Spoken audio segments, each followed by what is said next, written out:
Perkenalkan, nama saya Muhammad Ardin Huda Pratama, NIM 2019 008327. Bersama teman saya Wahid Al-Ahmadi dan Gervasius Lasang.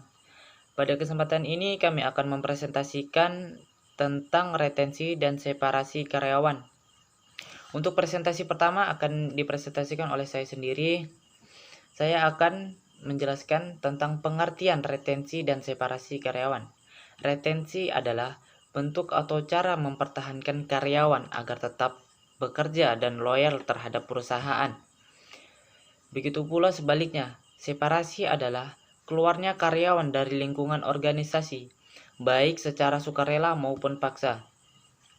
Adapun tujuan dari retensi atau pemeliharaan, yaitu meningkatkan produktivitas karyawan, meningkatkan loyalitas dan menurunkan turnover karyawan, meningkatkan disiplin karyawan, mengurangi konflik serta menciptakan suasana harmonis dan efisien pengadaan karyawan. Sebagai manajer kita harus mempunyai metode pemeliharaan. Metode pemeliharaan itu dibagi menjadi 5, yaitu komunikasi, insentif, kesejahteraan karyawan, keselamatan kerja, hubungan industrial. Baik, hanya segitu saja yang bisa saya sampaikan. Kalau ada kurang atau salah, mohon maaf. Untuk materi selanjutnya akan dilanjutkan kepada Mas Gervasius Lasang. Saya persilahkan. Dan bahagia perkenalkan, nama saya Gervasius Lasang, NIM 2018 008299. Baik, saya akan menjelaskan tentang faktor penentu retensi karyawan. Yang pertama, komponen organisasi. Beberapa komponen organisasi mempengaruhi karyawan dalam memutuskan apakah bertahan atau meninggalkan pekerjaan mereka. Yang kedua, peluang karir organisasi. Survei yang dilakukan atau costing sebuah lembaga independen yang mengkaji loyalitas di tempat kerja terhadap karyawan di semua jenis pekerjaan tetap menunjukkan bahwa usaha pengembangan karir organisasional dapat mempengaruhi tingkat retensi karyawan secara signifikan. Yang ketiga, penghargaan dan retensi karyawan. Banyak manajer yakin bahwa uang merupakan faktor retensi karyawan yang utama. Sekitar 89% responden dalam sebuah survei dan sebagian karyawan menyebutkan gaji yang lebih baik atau kompetisi yang lebih tinggi sebagai alasan untuk berpindah kerja. Yang keempat, rancangan tugas dan pekerjaan. Faktor mendasar yang mengaruhi retensi karyawan adalah sifat dari tugas dan pekerjaan yang dilakukan. Yang kelima, hubungan karyawan. Kumpulan faktor terakhir yang mengaruhi retensi karyawan didasarkan pada hubungan yang miliki pada karyawan dalam organisasi. Hal-hal umum yang mengaruhi pergantian pegawai. Yang pertama, upah dan fasilitas. Yang kedua, pengakuan dan prospek. Yang ketiga, kondisi dan desain kerja. Yang keempat, promosi dan seleksi. Yang kelima, perjanjian. Yang keenam,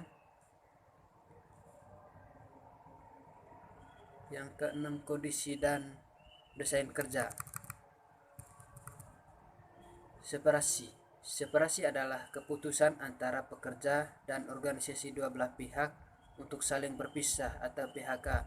Dapat terjadi karena yang pertama, kondisi ekonomi, yang kedua, kedisiplinan, yang ketiga, masalah pribadi atau masalah perusahaan. Baik, terima kasih.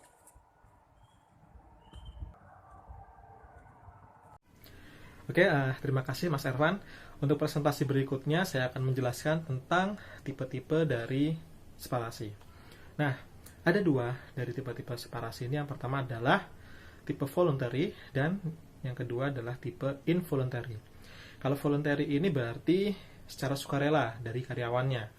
Contohnya di situ ada dua. Yang pertama adalah resign dan juga pensiun.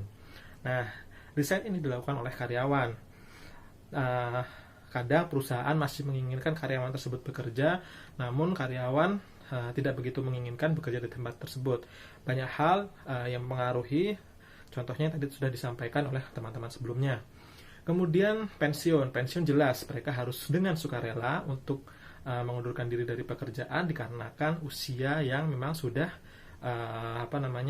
sudah mencapai batas maksimal, ataupun kalau misalnya pensiun dini ya sudah dipensiunkan dini, seperti itu. Nah, kemudian yang involuntary, contohnya pertama adalah discharge.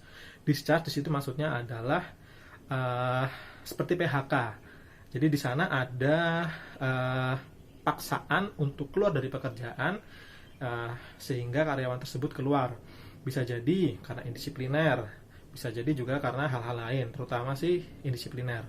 Kemudian ada layoff. Layoff itu adalah pemberhentian sementara oleh perusahaan yang kemudian nanti bisa lagi karyawan tersebut ditarik di perusahaan tersebut. Nah, kalau yang layoff ini biasanya untuk saat ini sering ditemui di masa pandemi ini karena memang perusahaan sedang mengurangi karyawannya, mengurangi biaya-biaya dan beban-beban perusahaan dikarenakan kondisi yang masih tidak pasti seperti saat ini.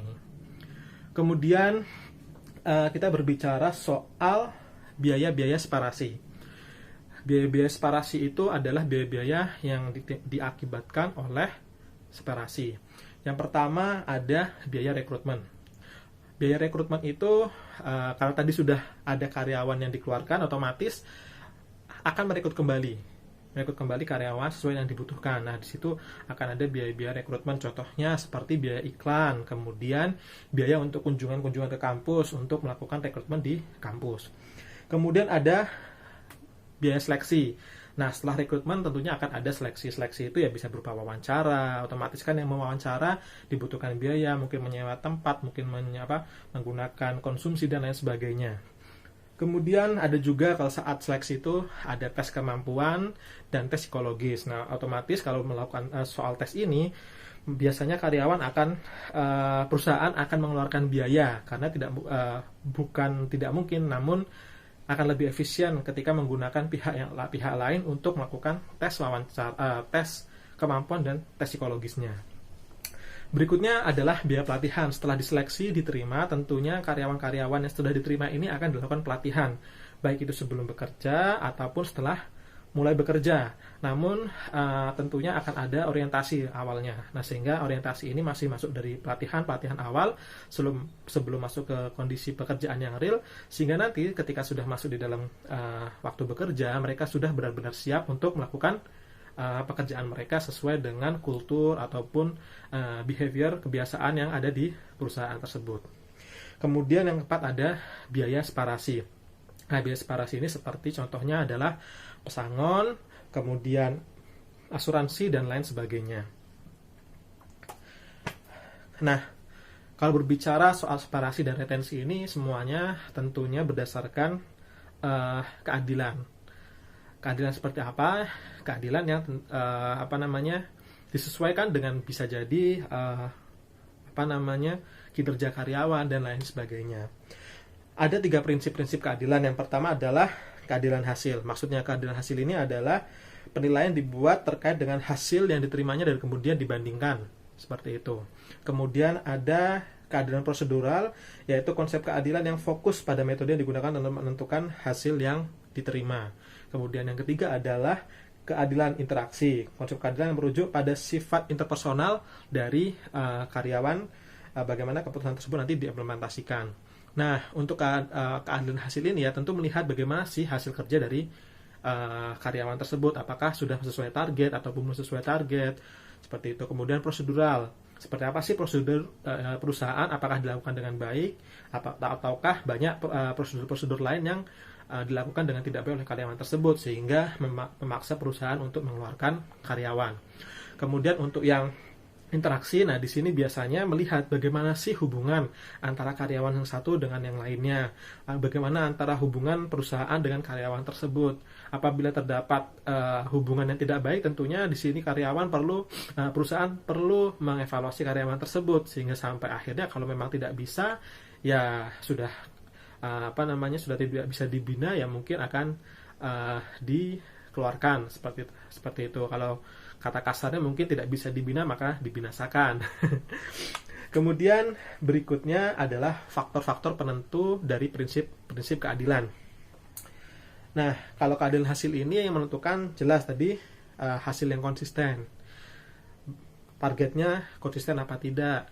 Kemudian bagaimana hasil kerja yang dilakukan oleh karyawan tersebut. Kemudian kalau prosedural,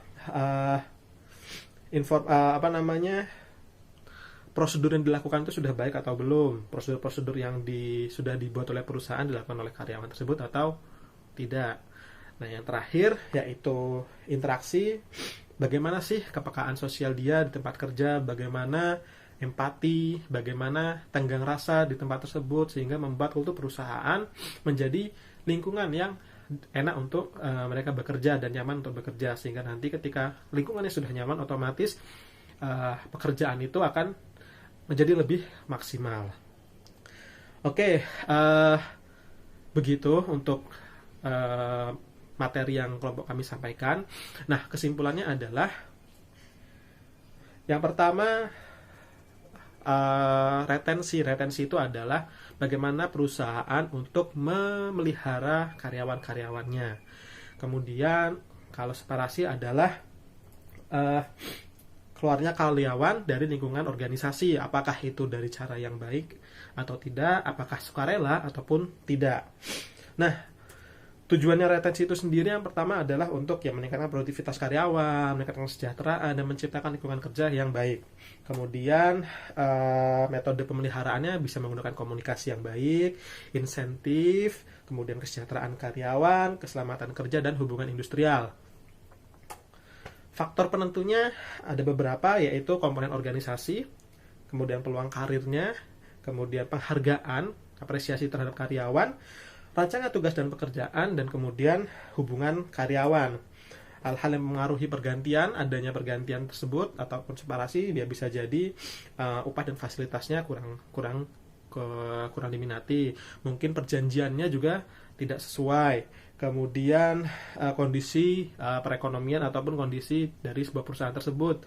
Kemudian juga supervisi ataupun manajemen yang tidak baik sehingga membuat karyawan untuk keluar.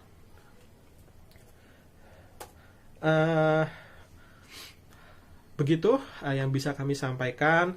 Saya Wahid Hidayat Al-Ahmadi akan menutup presentasi pada kelompok kami. Terima kasih atas perhatiannya. Kami ucapkan Assalamualaikum warahmatullahi wabarakatuh. Salam dan bahagia.